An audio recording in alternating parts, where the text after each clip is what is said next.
ครับในแคว้นล้านนาโบราณนั่นนะครับมันกว้างใหญ่ไพศาลนะครับนับตั้งแต่สุโขทัยเนี่ยนะครับไปจนถึงปูนนะครับ12ปนาเมืองจีนพุ่นนะครับเห็นไหมกว้างใหญ่ไพศาลนะครับมันมีหลายเผ่าพันธุ์นะครับที่เปิ้นอาศัยอยู่ในแคว้นนี้นะครับอย่างเช่นนะครับไตยวนไตลั่วไตลื้อไตเขินไตยองนะครับเห็นไหมอันก็ เปิ้นใจภาษาเขียนนะครับอันเดียวกันนะครับภาษาละนาเนี่ยนะครับอักขระละนาเนี่ยแต่สำเนียงกะมูนั่นก็อืมผิดเพี้ยนกับไปนิดๆนะครับก็ฟังกันรู้เรื่องอยู่นะครับมันก็อย่างว่านะครับแต่ละเผ่าพันธุ์ของเปิ้นเพิ่นก็ถ่ายทอดภาษาละนามาตามสายของเปิ้นแล้วครับแต่มาถึงบัดเดียวนี่มันก็อย่างว่านะครับมันก็โหกันซูนซะอุนันนะครับมันก็อย่างมากแล้วมันผสมปนเปกันไปนะครับ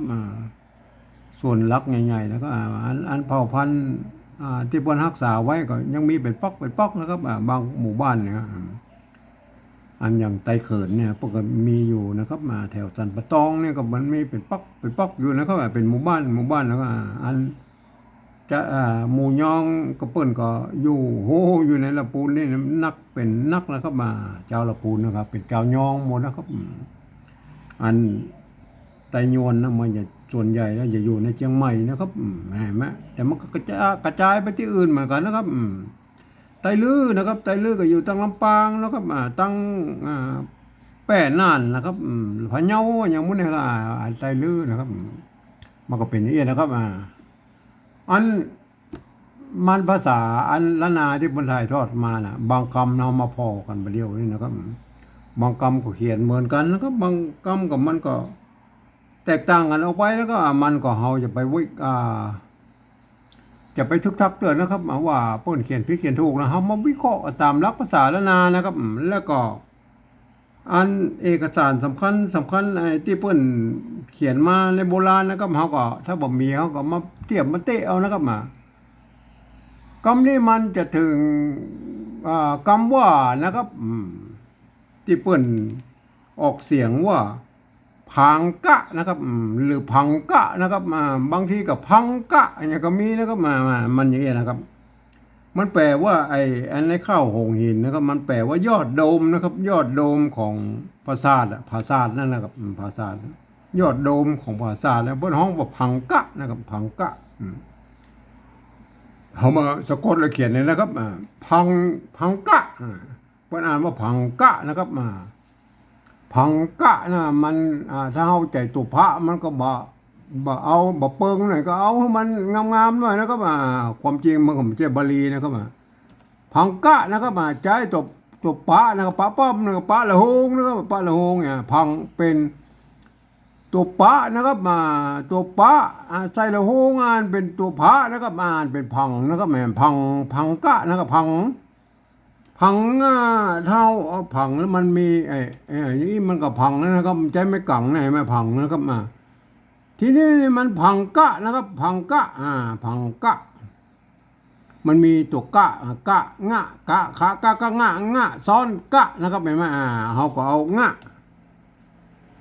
ซ้อนกะซ้อนกะเห็นไหมอันนี้พังกะอันนี้พังกะนะหรือจะเป็นพางกะเห็นไหมเอาพางกะก็ได้นะครับพางกะอันนี้พางกะเห็นไหมถ้าบ่มีก็พังกะนะครับอันนี้พางกะเห็นไหมอันนี้อ่านว่าพางนะครับเห็นไหมพางตัวนี้มันตัวปะละโหงอ่านเป็นตัวพระนะครับไม่กานะครับอ่านตัวงะพางนะครับตัวกะอยู่ตรงรูปนี่อ่านว่ากะพางกะนะครับเนี่ยก็เขียนไปตามแบบบาลีนะครับแต่มันก็ไม่ใช่กรรมบาลีนะครับเห็นไหมเนี่ยพางกะเนี่ยมันไม่ใช่กรรมบาลีนะครับมันจะเป็นกรรมมาจากภาษาไทยก็ว่าได้นะปรางพระอย่างนั้นไปนะพุ่นนะครับแต่เปิ้นก็หมายถึงยอดโดมนะครับยอดโดมไอ้ที่มันยอดโดมปราสาทนั่นเห็นไหมอันนี้พังกะเห็นไหมพังกะอันแถมตัวเปิ้นก็เขียนว่าพังกะพังกะพังกะกดตัวปะละหงนะครับ ปะละโฮงนี่ก็งะงะเฮาสะกดแบบบาลีนะครับอันนี้อ่านว่าพังกะเห็นไหมอันนี้มันปะละโฮงแล้วเมื่อมีตัวซ้อนนี่มันตัวเป็นพยัญชนะต้นเนี่ยเหมือนเสมือนว่ามีไม้สดนั่นก็ไม้ซัดอยู่ข้างบนแล้วก็พังกะเห็นไหมอันความจริงมันก็ไม่ใช่ภาษาบาลีนะครับบางเจ้าพวกก็เขียนว่าพังกะอีกก็ยังมีนะครับพังกะอย่างนี้ก็มีนะพังกะเห็นไหมก็หลายๆแบบนะพังเอาแค่พังกะพังกะก็พอแล้วนะครับมันมันก็แปลว่ายอดโดมเลยนะครับ ยอดโดมปราสาทนะพังกะพังกะพังกะพังกะพังกะเห็นไหมทีนี้มันก็มันโบราณเพิ่นติดมาจากข้าวหงหินนะเพิ่นก็เขียนกันอย่างนี้นะก็มันก็ยังว่านั่นในตัวอย่างโบราณเพิ่นมีนะครับมันก็เฮาวิเคราะห์ดูแล้วมันก็คือแปลว่ายอดโดมปราสาทนั่นนะครับพังกะพังกะจะพังกะพังกะมันก็อันเดียวกันนั่นก็ทีนี้มันก็ไม่ยากนะครับมันยากกว่าที่ว่าเราจะไปอธิบายความให้คนอื่นได้รู้ได้หันนั่นแหละก็อันนี้มันยากตัวอย่างนี้นะครับเราจะต้องใช้ภาษาอื่นๆมาปรับเทียบนะครับมาเขียนนะครับก็ปริวัตินั่นแหละครับก็ภาษาที่มันใกล้เคียงที่สุดก็ภาษาไต้นะครับภาษาไต้นี่เป็นภาษาที่ใกล้เคียงที่สุดนะครับก็มันเกิดจากมาที่เดียวกันนะครับปกนาคำแหงนะครับผมเองเนี่ยผมได้ใช้หลักการของสภาวัฒนธรรมมหาวิทยาลัยเชียงใหม่นะครับเปิ้นตกลงกันไว้ว่านะครับเมื่อปลายปี28นะครับเปิ้นตกลงกันไว้ว่านะครับการที่จะเอาภาษาไทยมาสะกดเขียนเป็นภาษาละนาหรือปริวัติเนี่ยนะครับปริวัติเขียนเนี่ยนะครับก็ทำได้อยู่3แบบนะครับแบบที่1นะเปิ้นยืมเอาอักษรไทยนะปรับเทียบมาเป็นอักขระละนาแล้วก็ประกอบกันขึ้นแบบภาษาไทยนะครับผสมประสานกันไปแล้วก็มีเปิ้นจะเอามาทุกไม้ทุกอักษรทุกเครื่องหมายนะครับอันนี้มันเลิกไปนะครับเปิ้นจะเอามาตกหล่นเลยนะครับเห็นไหมอันนี้ครับบอกถึงแล้วนะครับเปิ้นเอามาเขียนในลักษณ์ศิลาจารึกเอกสารสำคัญโบราณเอามายุ่งแล้วเอาแค่แบบที่2นะครับแบบที่2เปิ้นว่า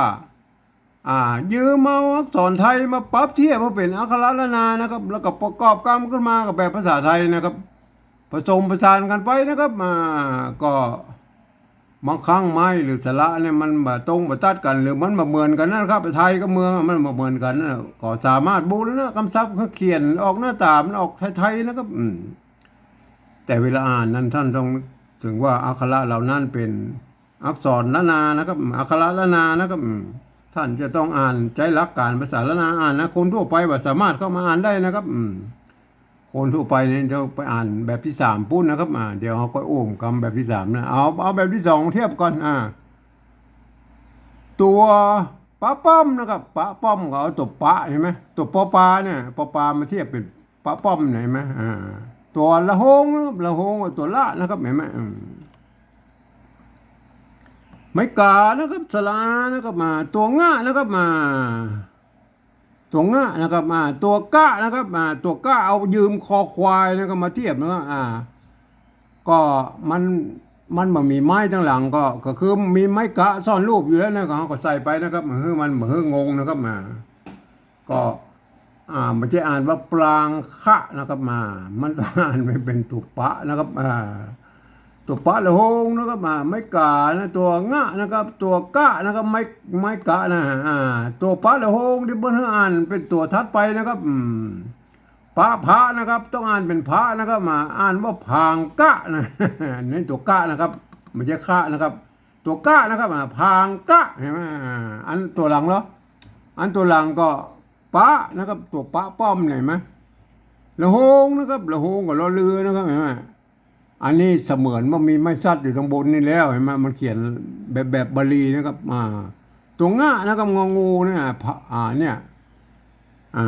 อันตัวข้านะครับมีไม้กะซ่อนลูกอยู่ในตัวฮะอันนี้ไม่ใช่ปรังข้านะครับไม่ใช่นะครับ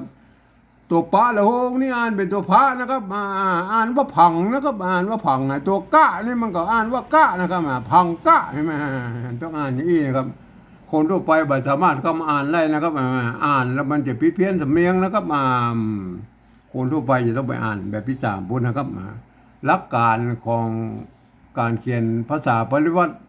ละนาแบบที่สามนะเปิ้นบอกว่าอย่างนี้นะครับฟังเอาเสียงภาษาละนาตะบนพุ่นนะครับเปิ้นอ่าเปล่งเสียงออกมาอย่างไรก็เสียงกระมู้นะครับเปล่งเสียงยังไงมาก็เอาภาษาไทยเขียนไปฉะนั้นนะครับก็นั่นแหละครับหลักการของพวกนั้นเฮามาเอาเลยนะครับเฮาบ่พอให้ก็ได้รับตาให้ก็ได้นะครับสมมุติว่าบ่พอแล้วนะครับเปิ้นว่าผางกะนะครับผางเอาผางก่อนตัวต้องใช้ตัวพอพึ่งนะครับผางเนี่ยมาอันนี้ยังผางอะไรไหมผางอะไรไหมอันนี้ก็ผางแล้วนะครับผางกะนะครับต้องใช้กอไก่เขียนนะครับอันนี้มันกะเสียงเอกนะครับเอากะเสียงตีก็ใส่ไม่ตีนะครับกะเห็นไหมได้เลยผางกะเห็นไหมได้ผางกะได้เลยนะครับเห็นไหมอ่านตามหลักภาษาไทยไปเลยนะผางกะเห็นไหมอันตัวที่สองนะครับตัวที่สองมันเขาได้ยินว่าพังกะพังก็อันนี้พังยังไทยไหนไหมอันนี้พังได้ไหมพังแล้วเขียนตะอี้มันก็พังแล้วภาษาไทยไหมพังกะนะครับกอไก่เขียนแล้วก็กะอันนี้มันกะเสียงเอกนะครับกะเสียงตีนะครับใส่ไม่ตีได้เลยฮะพังกะเห็นไหมอันหน้ามันพังกะเห็นไหมอันแบบที่สองแล้วก็ท่านต้องเป็นคนที่เรียนภาษาละนามานะครับถ้าบาอันมันจะผิดเพี้ยนสำเนียงนะครับต้องปะละโหงต้องอ่านเป็นพระนะครับอ่านว่าผางนะครับอันนี้ตัวกะนะครับก็อ่านว่าผางกะนะครับอันนี้ปะละโหงอ่านว่าพังนะครับเห็นไหมตัวกะนะครับอ่านว่ากะพังกะเห็นไหมต้องอ่านอย่างนี้นะครับอ่านภาษาละนาป่นทางบนพุ่นป่นก็เขียนได้อยู่สองแบบนี่นะมันก็โบราณเพิ่นเขียนมาอย่างอี้นะครับโบราณเขียนมาอย่างอี้เขียนในข้าวหงหินเขาก็เดาเอาแปลว่าเพิ่นแปลว่าเป็นโดมปราสาทนะครับก็ท่านก็เข้าใจไปตัวนะครับอันนี้เป็นภาษาโบราณนะครับก็ไปค้นดูศัพท์ภาษาละนาภาษาบาลีแล้วมันแบบมีครับในเนี่ยมันจะเป็นภาษาอย่างอื่นพวกนั้นครับเป็นภาษาสันสกฤตหรืออย่างตั้งอื่นมั่แต่มาเขียนล้อเป็นบาลีไปเลยนะครับครับไปพิจารณากันนะครับวันนี้ผมขอบรรยายเพียงแค่นี้นะครับ